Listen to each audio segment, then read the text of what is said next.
Good morning, class. Here we have a part second of chapter first. Second, we already discussed about the Bhimbetika rock shelters and some information about the positioning of Bhimbetika and how the pupils travel one place to other places and why they used to travel. ठीक है. अब बेटा इसके आगे हम लोग देखते हैं रॉक पेंटिंग्स. रॉक पेंटिंग मैंने बेटा कुछ आपको दिखाने की कोशिश की थी एक्स्ट्रा पिक्चर्स डाल के. इसमें भी आपको देखने को मिलेगा. ये देखो बेटा भीमबेटका का पिक लगा हुआ है. ठीक है ना यहाँ पे. ठीक है. यहाँ पे कुछ रॉक शेल्टर्स के फिगर दी हुई है. ये देखो बेटा एक इंसान एक ह्यूमन बीइंग है जो किसी एक एनिमल को हंटिंग करने के लिए देख रहा है. ठीक है ना बेटा. अब इसके आगे हम लोग देखते हैं आगे. बेटा यहाँ पे साइट साइट लिखा हुआ है. ये बेटा लैंग्वेज है. आपको साइट कर कर नोटबुक में नोट करें. Are the place site are the place where the remaining things like tools, pots, building, etc. were found. These were made used and left behind by the people. किसके द्वारा बेटा? Peoples के द्वारा छोड़े गए हैं. These may be found on the surface of earth or buried under the earth or sometimes even under the water. You will learn more about differences between the site and in later chapter. अभी आप लोगों को जितना इसमें नहीं दिया हुआ है लेकिन आपको देखने को मिलेगा. सेकंड बेटा अब हम देखें सेकंड कैप्स क्या था बेटा. कुरनूल हम लोगों ने देखा था. ये इंडिया है बेटा भारत. यहाँ आपका भीमबेटका था और यहाँ पे कुरनूल था. ठीक है बेटा. अब इसके आगे देखते हैं Kurnool. Traces and ash have been found in here. तो बेटा एस पाया गया. कहाँ पे पाया गया है बेटा? एस. एस कहाँ पे पाया गया बेटा? आपका पाया गया है ASH. कहाँ पे पाया गया बेटा? ये पाया गया कुरनूल में. ठीक है बेटा. अब इसके आगे चलते हैं बेटा. Name and dates. Name and dates बेटा वेरी वेरी इंपॉर्टेंट है बेटा. इसको थोड़ा सा आप वक्त लेकर थोड़ा सा टाइम लेकर इसको अच्छे से सुने बेटा. ठीक है ना. Name and dates. ठीक है ना बेटा. देखो बेटा तीन तरीके का पीरियड होता है. प्यूलियोथेटिक होता है, म्यूजो होता है और न्यू होता है. ठीक है ना बेटा. अब हम धीरे धीरे एक एक को समझाने की कोशिश करेंगे. ठीक है ना बेटा. Archaeologic have given lengthy name for the time that we are studying called paleolithic period. Paleo का मीनिंग होता है बेटा ओल्ड. क्या होता है बेटा? ओल्ड. पीलियो का मतलब होता है ओल्ड एंड बेटा लेथिक का मतलब होता है स्टोन. मतलब एक ऐसा एज एक ऐसा एरा जहाँ स्टोन एज था. मतलब जिस समय लोग केवल पत्थर को जानते थे. ठीक है बेटा. अब इसके आगे चलते बेटा. ये come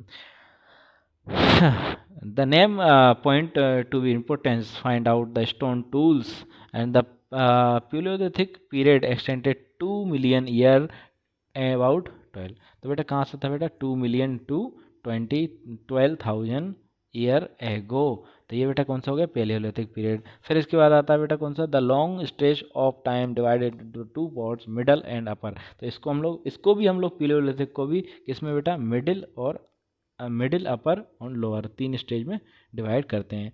this span of long cover 99% of human history. मतलब ये जो हिस्ट्री का जो पार्ट है बेटा 99% ह्यूमन हिस्ट्री को कंटेन करता है. यहीं से हमें 99% इन्फॉर्मेशन मिलती है. सेकेंड आता है the period when we find the environment change beginning about कहाँ से बेटा? 12,000 टू 10,000 ईयर. ठीक है. तो ये इसको क्या बोलते हैं बेटा? म्यूजियोलिथिक बोलते हैं बेटा. क्या बोलते हैं? म्यूजियोलिथिक मिडिल स्टोन पीरियड बोलते हैं. Stone tools found during that period is generally tiny at छोटे छोटे स्टोन टूल मिलते हैं. ये आता है microlithic were probably stuck in the hard handles of bones called horns और वुड टू मेक टूल्स. इस समय बेटा क्या होने लगा था? बोन्स और वुड का यूज़ होने लगा था टूल्स मेकिंग के लिए. ठीक है ना. द नेक्स्ट स्टेज ऑफ 10,000 एगो इज नोन एज न्यूलिथिक. बेटा नया वाला पीरियड जो बिल्कुल ब्रांड न्यू पीरियड होगा वो न्यूलिथिक पीरियड होगा. ठीक है ना बेटा. यहाँ तक हम लोगों ने पीरियड के बारे में समझा बेटा. ठीक है ना. हमने क्या क्या समझा बेटा? तीन पीरियड, तीन पेलियोलिथिक. फिर आता है आपका क्या बेटा? फिर आता है आपका मेसोलिथिक. ठीक है. फिर आता है माइक्रो और चौथा आता है बेटा न्यूलिथिक. ठीक. चार छोटे छोटे पीरियड है अपने बेटा. इनका टाइमलाइन आपको याद होना चाहिए बेटा. अब अगले चैप्टर चलते हैं. Change of environment. ठीक है ना. अगला टॉपिक, सॉरी चैप्टर नहीं बेटा, अगला टॉपिक. ठीक है ना. तो चेंज कैसे आते बेटा? Around 1200 year ago there were major change in climate of wood world with a shift to relativity warm condition. आप धीरे धीरे वार्मनेस बढ़ती गई जिससे हमारा चेंजेस आने चालू हुए, ठीक है ना। तो उसमें क्या हुआ बेटा, those who hunted these animals for now follow teams them learner about their food habit and their breeding season। कौन कौन से एनिमल्स बेटा, सीप, गोट, कैटल एक्सेट्रा, ठीक है ना बेटा। अब the beginning of farming and herding, ठीक है, the beginning of farming and herding बेटा, ठीक है।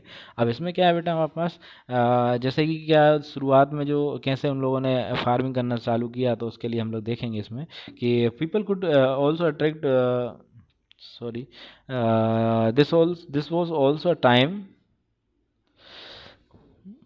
when several grains wearing grass, including wheat, rice, naturally in different parts of subcontinent. Man and woman, child probably collected these grain as food as learn where they grow। कहाँ वो मतलब क्यों कौन सा grain आपका कहाँ पर बोया जा सकता है, कहाँ वो ग्रो करेगा, ठीक है ना। तो ये सब चीज़ें उन्होंने देखी और फिर उस हिसाब से उन्होंने इन सब चीज़ों को करा चालू, कल्टिवाइजेशन करना चालू करा, प्लांटेशन चालू करा, ठीक है ना। और दूसरी बात क्या थी बेटा, एक तो उन्होंने क्या लगा, पेड़ पौधे लगाए, दूसरे उन्होंने क्या किए, आपको एनिमल्स को उन्होंने डोमेस्टिकेशन करना चालू कर दिया। सबसे पहले डोमेस्टिकेशन किया गया था बेटा, डोमेस्टिकेशन मतलब पालतू उसको बनाना, उसको क्या किया गया था बेटा, वाइल्ड एंसेंटर ऑफ द डॉग, मतलब जंगली कुत्ता, ठीक है, सबसे पहले पाला, ठीक है। अब इसके बाद हम लोग देखते हैं बेटा डिमोस्टिक डिमोस्टिकेशन क्या होता है। डिमोस्टिकेशन कुछ नहीं बेटा, कुत्ते वगैरह या फिर कोई भी एक्स्ट्रा जो भी उस समय का ह्यूमन बीइंग था उसको अच्छा लगता था, उसको पालना डिमोस्टिकेशन कहलाता है। मतलब जो ऑलरेडी जैसे कि फॉर एग्जांपल कि हम लोग देखें, they select those animal and plant that were not prone to diseases। they also select plants yield large grain, मतलब जो एक ऐसा प्लांट सेलेक्ट करते थे जिससे लार्ज ग्रेन आए। सेकंड, अगर वो किसी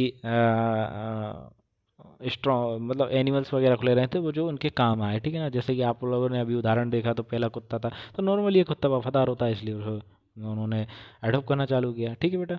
अब यहाँ पे न्यू लाइफ एरा, तो यहाँ पे बेटा उन्होंने सीडिंग चालू की। अभी तक क्या था बेटा, जो लोग थे वो कहीं कहीं भागते थे, सीजनल वाइज हम लोगों ने 4 रीजन भी देखे थे, तो वो एक जगह नहीं रहते थे। लेकिन अब उन लोगों ने समझ में आ गया कि खेती कैसे की जा सकती है, कल्टिलाइजेशन कैसे किया जा सकता है, प्लांटेशन कैसे किया जाता है, तो वो लोग रुकने लगे थे। तो वे so क्या बेटा, when I had people when people begin growing the plant, it means that they had to stay in the same place long time। क्योंकि बेटा लॉन्ग टाइम क्यों बेटा, अब जैसे मान लो गेहूँ बो दिया आपने एग्जांपल के लिए, अब ऐसा थोड़ी कल उग जाएगा, तो 6 महीने तो आपको रुकना पड़ेगा ना, आपको 6 मंथ रुकना पड़ेगा, तो वो वैसा है न्यू लाइफ ऑफ है। तो अब आप क्या बेटा, अब 6 महीने रुकोगे तो आप ऐसे थोड़ी रहोगे, घर बना लोगे, तो वो सब बनना चालू हो गए थे, ठीक है बेटा।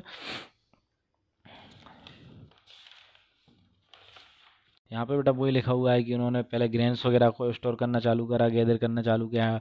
फिर दूसरा क्या है था, storing of animal multiply by naturally, आपने देखा हो नेचुरली एनिमल बढ़ते जाते side, they are looking for carefully they provide milk. क्या क्या बेटा, they provide milk which of important source of food, meat also बेटा।